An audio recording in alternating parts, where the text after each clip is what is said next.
Okay, so Naya, this is a Hello. how are you? I am very, very well. Thank you Thank very you much. And for thank you for inviting me coming. along. Yeah, thank you for coming at such a short notice. Thank you so much for coming. I know your story will encourage us today. Not all Thank of you. us are here because 30 people registered. Not everybody is here, but please tell us your story. You're from Highland. What was your story Yes, when you came? Over to you. sure, And tell us about sure. yourself first, please. Introduce yourself. I I will indeed. I'll introduce myself. Thank you. Yes, I am Niall. I uh, had been working in practice, running my own practice for almost 10 years before I took the step to become chartered. Okay. And that was a transformational step, actually, for me personally, because it validated all of my knowledge, skills, and experience. So it was very good to be recognized by our peers for that. So, and I have since then got very involved with the London region. I do various things. One of the initiatives that we run, there are now 6 accredited courses in London, but up till last year there were 5. But 8 years ago, I set up a student awards for the London region. So each university, their second and third years have 5 nominees from each year. And from that, there is a highly commended and a winner from second year and third year. And what it does is it creates a platform for the students to be recognized for the really good work that they're doing. So there's a winner from each university. So it's a celebration rather than a competition. And it means within the universities, their peers can recognize them as well as getting an accolade for their success. And it's become a really good platform for the students to be able to communicate about their ability before they even get into marketing themselves as potential employees for a company. So that's one of the things that I do. So I'm very focused on finding ways that people can forge paths to be successful in their own careers.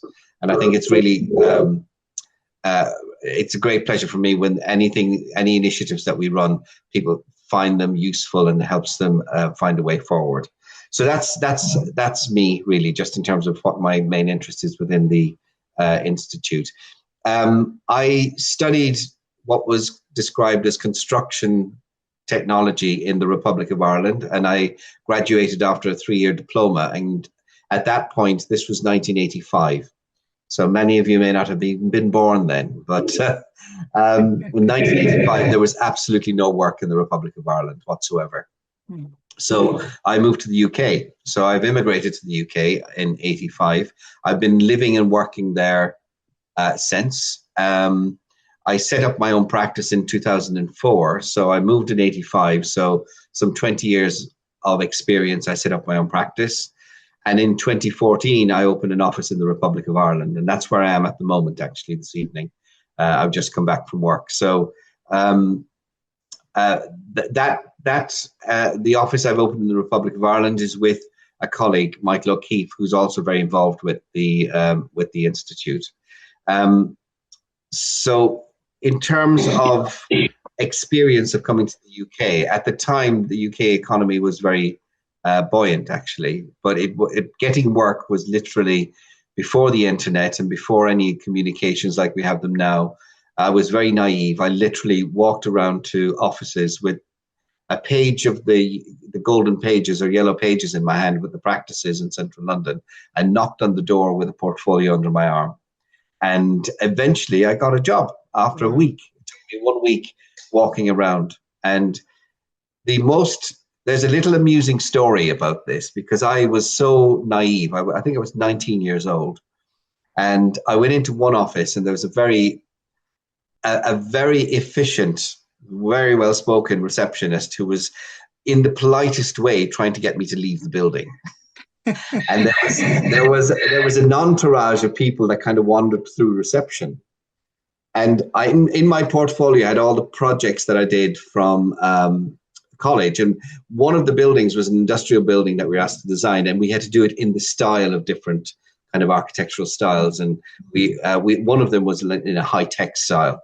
And this entourage that kind of wandered through the reception, this gentleman stopped and he says, is this young man being looked after? And the lady said, oh, he's just come to see if we had any work and looking for an interview, but I'm going to get him to write in. And he says, no, so I have time now, I'll see him. So he took me into his office and I sat down and I showed him my portfolio. And when I got to this high-tech scheme, which I was very proud of, I explained the architectural heritage, not that I knew very much of it. And I said, you've probably heard of the high-tech movement thing. This style of architecture. It was only about 15 years later I realized that the person that I was sitting in front of was Richard Rogers, who was the father of high tech, and must have found my naivety very amusing. Now, needless to say, I didn't get the job, but the point of the story is that you never know who you're meeting in any situation and what opportunities might arise from that. And that's one of the things that I learned really very early on, is you just got to put yourself out there and see what happens and communicate with people and tell your story. And that's a really valuable thing. So that's a little bit about my background and how I found myself in London. I ended up working in various practices. I ended up in one practice where the boss was really interested in greyhound racing and really interested in being down the pub and betting on greyhound racing. And I then brokered a deal to buy a greyhound for him from my uncle-in-law in Ireland. But because of that, I was almost allowed to run my own practice within a practice. It was a very good, he was actually I say like he didn't pay attention to the practice. He was a really good mentor. He picked people, he put them in good positions where they could perform well. He could then be very hands-off and allowed you to work well within that environment. So I really learned how to run a practice within that practice, which was really valuable. So that taught me the value of mentorship, actually. So when I say he spent his time down the pub, it's really injustice to say that to him, because he was really being quite hands-off and he was interested in lots of things. So that was a very formative part of my experience working in London. And then from there, I went on to open up my own practice because I gained some experience and confidence in that environment. So again, choosing, the mentors that you find is really valuable, because they are the people that can help shape your journey in any particular environment. So that's a little bit about me and how I found myself getting to where I am now in practice. One of the things that I'm just going to touch on, I don't know if many of you are aware of the situation between the RIBA and ARB at the moment. Yeah. There's a little bit of a battleground forming between those two institutions. And the RIBA is calling for the repeal of the Architects Act. Now, you're all probably aware that the Architects Act regulates the title of architect and protects the title of architect in the UK. And you need to be on the Architects ARB register to use the title architect. There was an article in the AJ, I think, some time ago, which kind of indicated that the RIBA were trying to claim all of these to regulate a number of functions within the business of delivering design within the RIBA. But actually, when you look at it more carefully, what they're saying is that the terms architect, surveyor, engineer, and technologist are regulated professions, and they're suggesting that the institute should regulate those professions and determine the competence of their members. So I think one of the things that this will, if it keeps going in this direction of travel, it will mean that this demonstration of competence is going to become more to the forefront in the industry. And that will only be positive for society at large, I think. And it will be positive for competent professionals, because then you're not competing with people who are offering services in areas that are not particularly competent and maybe offering very reduced costs for those services because they don't quite understand the competence required, and they not necessarily have the full training to execute that, and they're working on a kind of very low cost basis. So I think these things could be interesting in terms of the way they emerge.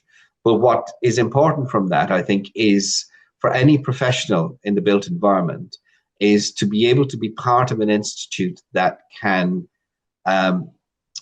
recognize their competence. Now, for many of you this evening, you will have worked very hard to qualify as architects, in other territories. And to qualify as an architect in the United Kingdom, it is quite a long and expensive journey to do that. But you will have heard from James earlier about the route into CIAT. Now, CIAT have a number of specialist registers. So if you join as an associate level, or if you join as a affiliate, the associate allows you to use the letters ACIAT after your name. And the affiliate, you don't make any reference to the institute per se, but these are two of the first steps to become a chartered member. And they allow you to then get on the journey to become a chartered member. The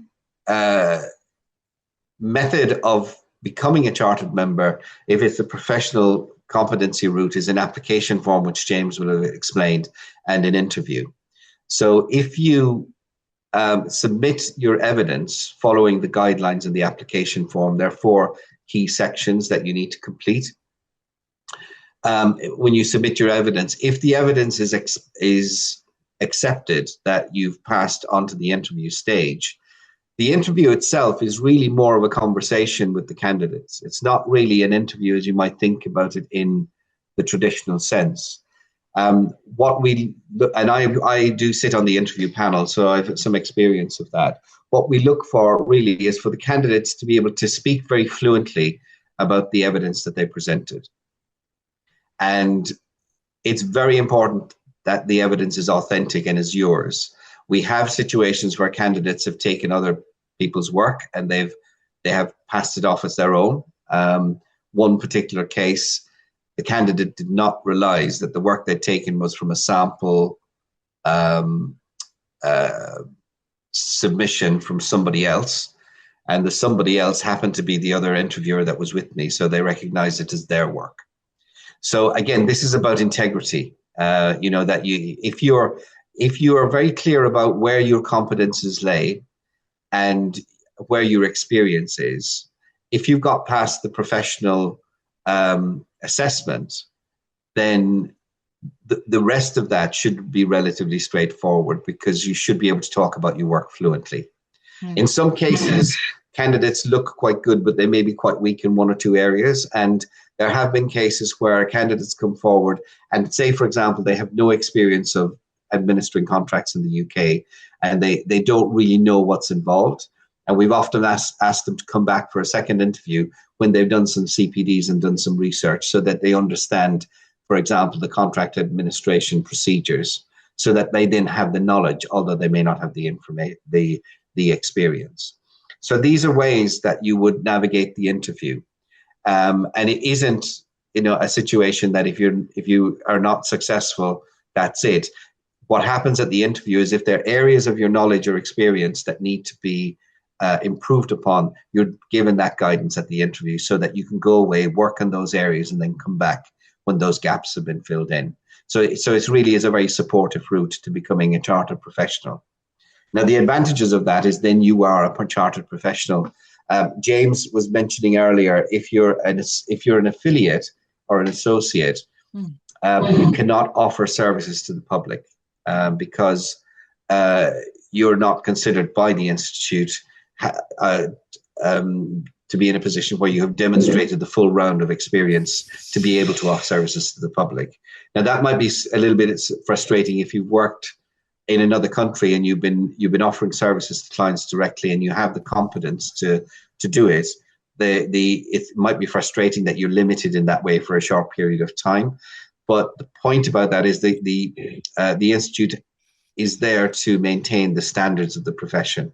So when somebody says they're chartered, then the members of the public can rely upon that as achieving a certain standard of knowledge and ability to be able to discharge their duties in the proper manner. So that's why there is a bit of gatekeeping on that title, because it is a mark of quality for the public in general. Once you're chartered, then you carry the letters MCIAT after your name. And within CIAT, there are a number of specialist registers as well. So there is a chartered environmentalist. So if you're particularly interested in sustainability, you could look at the Chartered Environmentalist Register and see, do you have the knowledge and experience to be able to get onto that register. There's a Chartered Conservationist. So if you're interested in historic buildings, you understand a lot about historic building construction techniques, and you have some experience of listed buildings, then you could get on the conservation accredited conservation register. And then there's the Principal Designer Register, which is a result of the Building Safety Act, where you can act as principal designer under the building regulations to really coordinate and ensure that all aspects of the building are designed to be in compliance with the building regs, and to assemble the record information at the end to demonstrate that. So these are specialist registers within the institute that you can join. If you once you have joined, you will be on a members register. So if somebody was trying to find a chartered architectural technologist, they could find them on the members register. And if you start offering services to the public, you'll be required to take on professional indemnity insurance, and you will then register your practice as a chartered practice. So that's another register. So you would be a principal within the charter practice. So this is the framework that the Institute provides to give you a platform to operate as a chartered professional within the UK. So it would allow you to open your own practice, obtain PI insurance, and offer services to the general public. And it is because many of you will have extensive training and possibly far beyond what's required for chartered architectural technologist, because it is a relatively straightforward route, and much more straightforward than trying to get chartered as an architect in the UK. It might be something that's really worthwhile to do, even if you want to pursue the qualification as architect. You could then run that in parallel, but this gives you a chartered foothold within the profession. So I think that's where it's really, really valuable. And the main thing about the chartered status is a demonstration of competence. Yeah. And this is going to become even more of a topic now that the RIBA are taking this stance with the way the professions are regulated to demonstrate competence. So I think when you look at your own experience and you look at your own education, you'll very easily find the areas in which you have a competence to practice, and demonstrating those through the evidence that you present for the professional assessment, and what you present at an interview would be the key things. And many of you will already have sufficient to be able to demonstrate that. Elizabeth was saying and talking about the program to get work experience in the UK. That undoubtedly will be very valuable on two levels, actually. One is just the work itself and being familiar with how practice works in the United Kingdom. But the second is, over that period of time, you'll build up a relationship with the people you work with. So you'll have people who know you personally and will be able to offer a reference. So, you know, that's a real great opportunity. So it's twofold, actually, to be able to do that. You also need a sponsor to sign your professional assessment application. So from the work experience, you may find somebody then who can act as the sponsor, who can validate that, you know, what's in your record is a reflection of how they've been able to see you work in practice and to work within that environment. So I think they were the three things that I wanted to cover. I'll just tell a little bit about me, to talk about the RIBA and the ARB and this repeal or change in the Architects Act. And what's going to come out of that, I think, is a much clearer understanding of the importance of competence in all of the professional bodies, whether you're an architect, engineer, surveyor, or technologist. And they're all listed within that strategy that the RIBA have put forward. And the third one was just your progress towards becoming chartered, and that giving you a chartered professional status in the United Kingdom to be able to operate independently if you wish to do so, or work within a practice and be recognized then at the level in which you can practice. What you might find when you go into practice, because there is professional qualifications that deal with a particular discipline, but everyone that's here this evening will have particular talents in different areas. And when you work in practice, the professional title is far less important than your own ability and talent and competence in a field, because you will find this place that you will be able to best contribute to the endeavors of a practice in whatever field that is. And I often put it like this: in my experience, I've come across some amazing architects who are the most proficient architectural technologists. And I have come across the most amazing architectural technologists who have this passion and interest in design flair, and they design the most amazing buildings that have such depth of kind of material quality, spatial quality, and feeling in them. So the title is just one tip of the iceberg of your own personality. It's a way that you can be recognized within society in general as having a set of attributes that allows you to design a building at whatever level. But your own talent is the thing, and your own passion and interest is the thing, is the vehicle that carries you forward. And when you work in practice, titles fade away. It's the talent, ability, and competence that really shines through.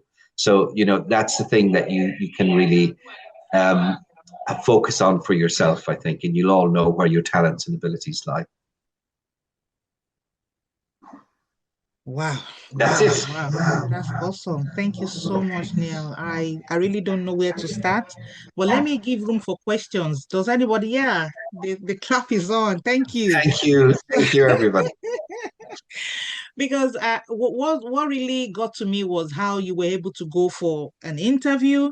You took even when it was so glaring that they don't want you there, they want to walk you out, but yet you stood by and you wrote your own story. That's the thing. Because a lot of times when we get that challenge, we feel that nobody wants us, we feel bad, and we don't want to continue. We go to another work, you know, we want to do, I'm not saying care work is not good or security work is not good, but you need to stick in there. And if you keep staying there, your way will be open. So let me leave room for questions. If you have any question, please.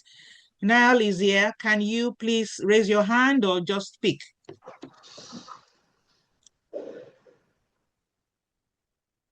Okay, Ty, please. Thank you, Niall. Wonderful experience you have shared. Thank you. If you permit me, what's the one single advice you could give to someone heading for an interview for architectural technologist role? Thank you. That's a really good question. There are 4 areas within the application, and I always forget them, but there's education, there is development, there's management, and there's practice. I think they're the 4 areas that you fill in. But probably the best... Yes. Sorry, I'm not referring to application for, I'm referring to a job role.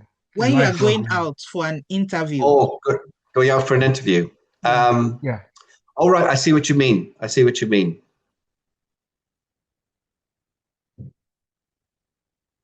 So that's a really good question. I'm trying to frame an answer that will be really helpful.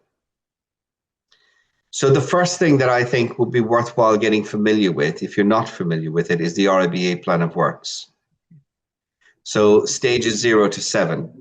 And they map out the journey of every project, and they're really useful. And in our practice, we actually have a guide for clients to understand the stages, because everybody wants to rush ahead and start building without realizing they've got to do a lot in it to begin with. So I would organize your portfolio in those stages.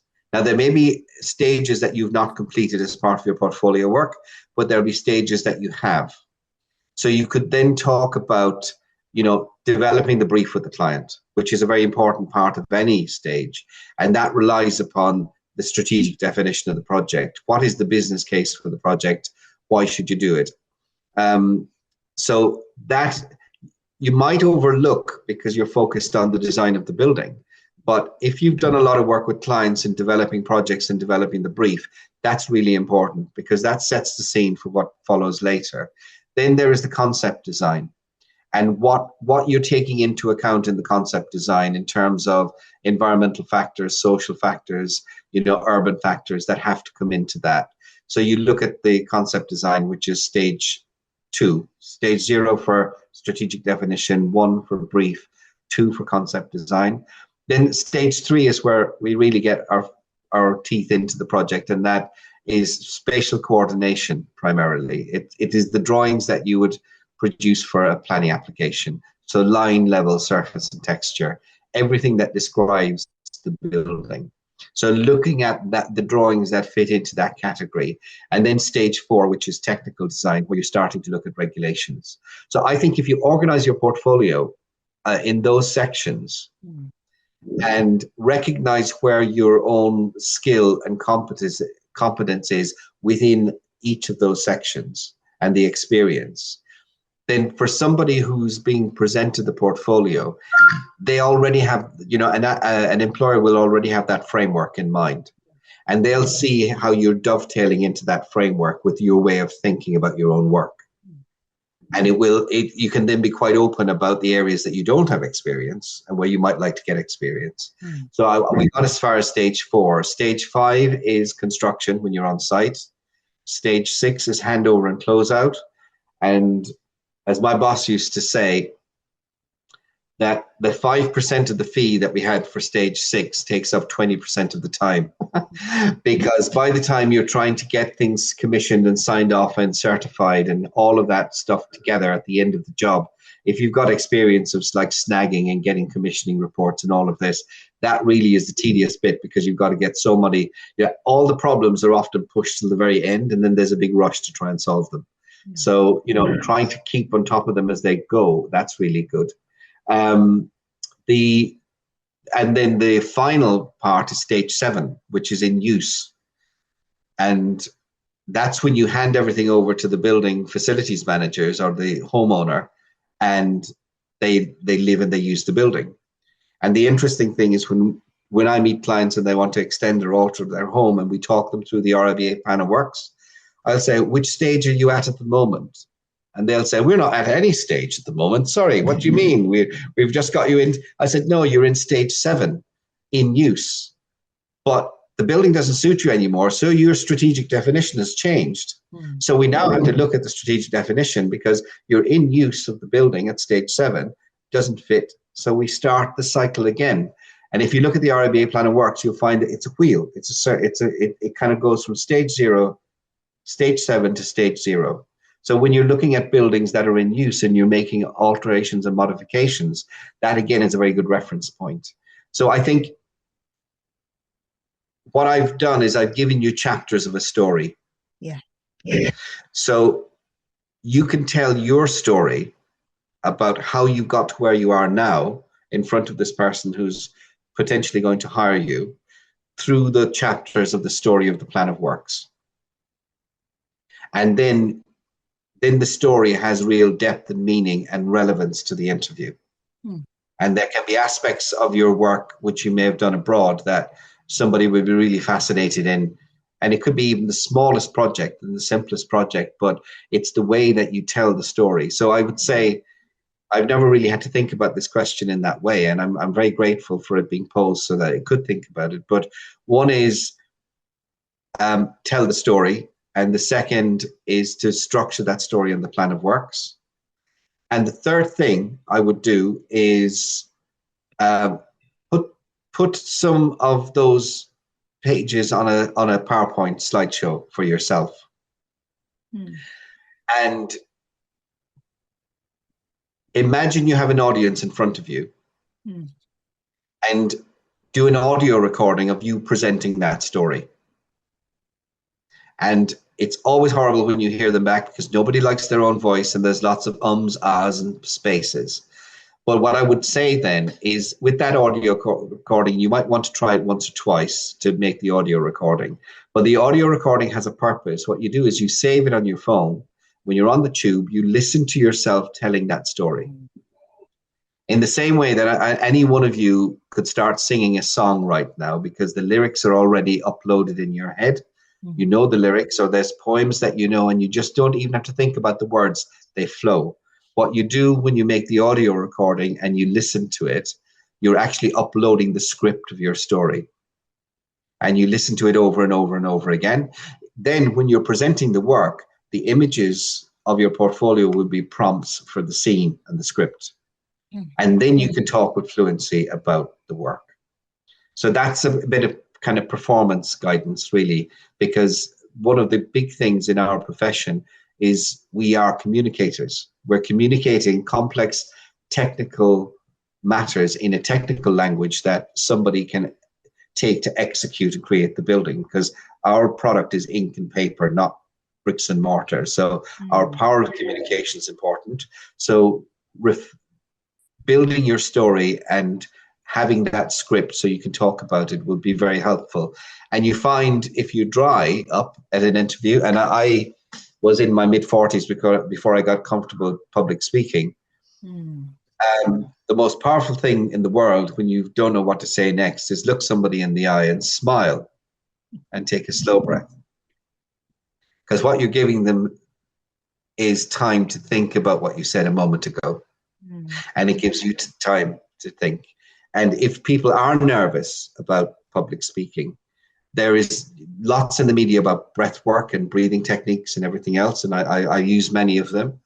But there are 3 types of breath that you can use. There is the activation breath, where you breathe out very quickly. You go, and you do that very quickly. It activates and energizes your body. There's the balancing breath, which people call box breathing. So you breathe in for 4, you hold for 4, breathe out for 4, you hold for 4, breathe in for 4. And that's a very balancing breath. If you want to calm your entire system down, you breathe in for 3 and you breathe out for 6. And if you try that now, if you breathe in for 3, breathe out for 6, you'll find your body will start to soften and relax. Because your brain doesn't know that you are doing this mindfully, and your body doesn't know that you're not really relaxed, but it will then start to relax as a result. So these techniques about the performance in an interview are really important, because it's so easy to get caught up in the adrenaline and then start rushing through and being nervous. So uploading the script by listening to the story that you've recorded will give you confidence that you know what to say next, because all you need to do is just turn the page of your portfolio. The next drawing will have its story and it will just pop out of your mouth without you even thinking. Using breathing techniques as a way of regulating your physiology when you're in the space. And that one, in for 3, out for 6, is the one that completely calms the body. And try to enjoy the experience with this other person who's interested. Because remember, they're interested.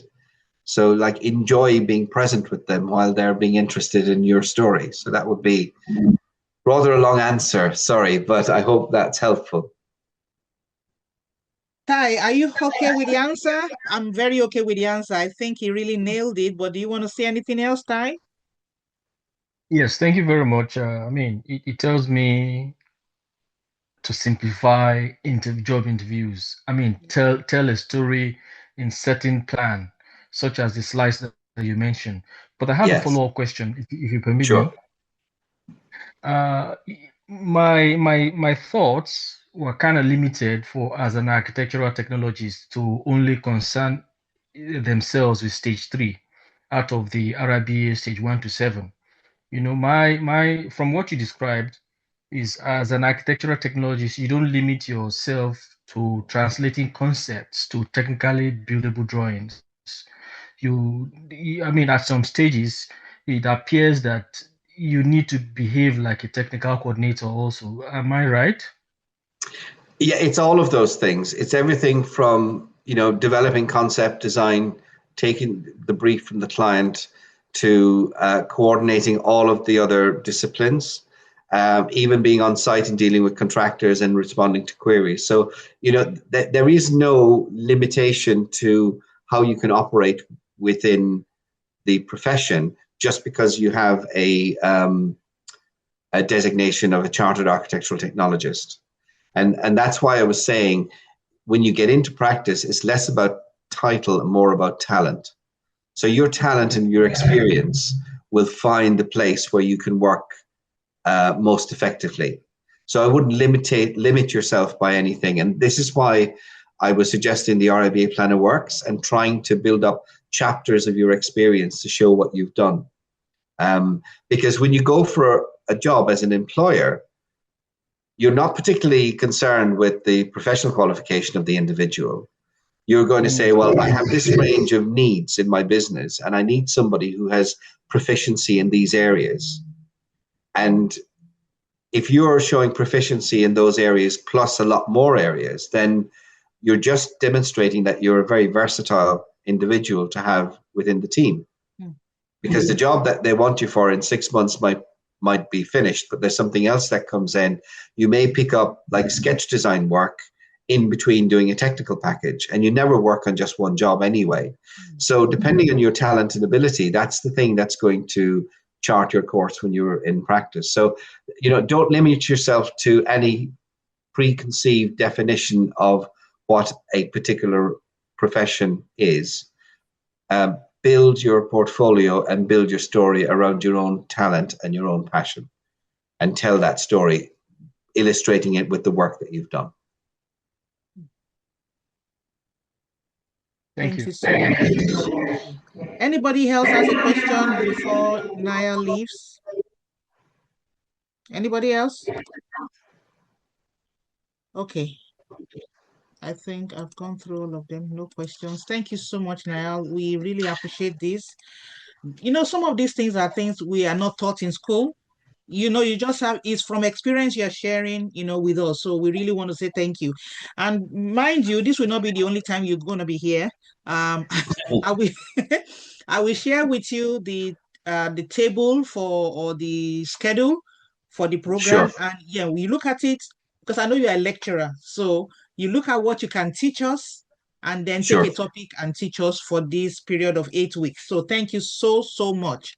Can I hear somebody else say thank you to Niall, please? Hello, everyone. Can somebody else? Thank you, Niall. Thank you. Thank you so much. Thank you. Thank you. So we have a very active region in London. So I hope at some point I'll get to meet all of you in some fashion. Is that really good? Lovely to see you all this evening. Have a great rest of the evening, great rest of the week. Yeah, thank you. I will have to take my leave now. So it's been a real pleasure to share time with you. So thank you all. Thank bye-bye. you. Thank you. Bye. Have a good evening. Bye. Bye.